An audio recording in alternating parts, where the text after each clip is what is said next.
Hello friends, good afternoon. কেমন আছো সবাই? আশা করি সবাই ভালো আছো। আর সামনেই দেখতে পাচ্ছ ইলিশ মাছ রাখা রয়েছে। ইলিশ মাছের ঝোল বানানো হয়েছে আজকে আলু বেগুন দিয়ে, দুপুরের মেনু। আর দেখো এখানে কিন্তু আমি বানিয়ে নিচ্ছি মূলো দিয়ে ডাল। তো এখানে মুসুর ডাল নিয়েছি আর মূলো, টমেটো আর কিছু কাঁচা লঙ্কা, নুন হলুদ দিয়ে এখন সিদ্ধ করে নিচ্ছি। তারপরে এই ডালটাকে সাদলিয়ে নেবো। এখানে দেখো ফ্রেন্ডস, এখানে লাল ভোলা মাছের ঝাল করা হয়েছে শুধু সর্ষে বাটা টমেটো দিয়ে। তো দেখো ফ্রেন্ডস, ডালটা কিন্তু আমার খুব সুন্দরভাবে সিদ্ধ হয়ে গেছে, দেখতেই পাচ্ছ। আর এখানে দেখো মূলোগুলোও বেশ সুন্দর সিদ্ধ হয়ে গেছে। তো আমি কম জলের মধ্যে দেখো ডালটাকে এইভাবে গাঢ় গাঢ়ভাবে সিদ্ধ করে নিয়েছি, যাতে খুব সুন্দরভাবে ডালটা গলে যায়। তো এটা এখন ফোড়ন দেওয়ার মতনই রেডি হয়ে গেছে।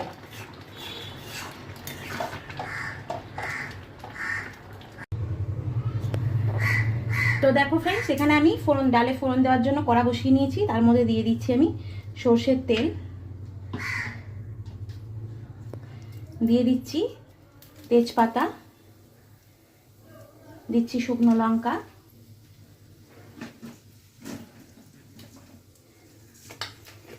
আর দিয়ে দেবো অল্প একটু পাঁচফোড়ন।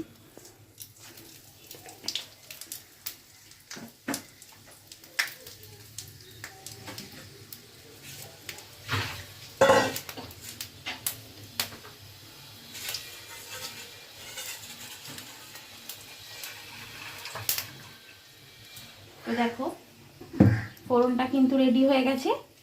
তো এর মধ্যেই আমি আগে দিয়ে দিচ্ছি অল্প করে ডালের জলটা।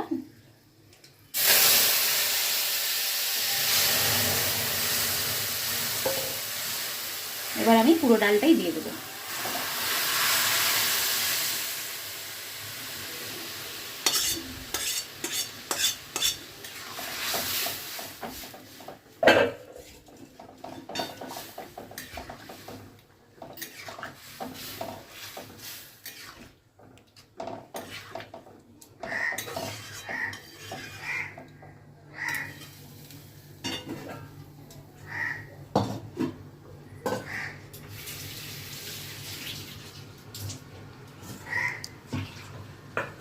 ডালের বালটা ধুয়ে একটু জলটা দিয়ে দিলাম, যাতে ডালটা একটু পাতলা হয়ে যায়।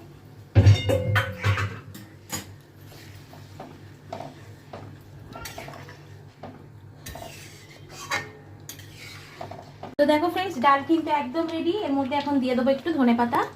ধনেপাতাতে ফ্লেভারটা খুব সুন্দর হবে ডালের।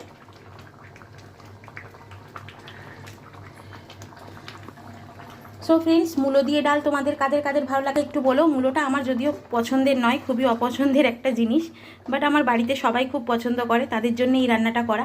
তোমাদের কাদের ভালো লাগে সেটা কিন্তু অবশ্যই কমেন্টস করে জানিও। আর তোমরা কিভাবে মূলো ডাল করো সেটাও কিন্তু আমাকে অতি অবশ্যই জানিও। আজকের তো রেসিপি এই ছিল। তোমাদের কেমন লাগলো রেসিপিগুলো একটু জানিয়ে দিও।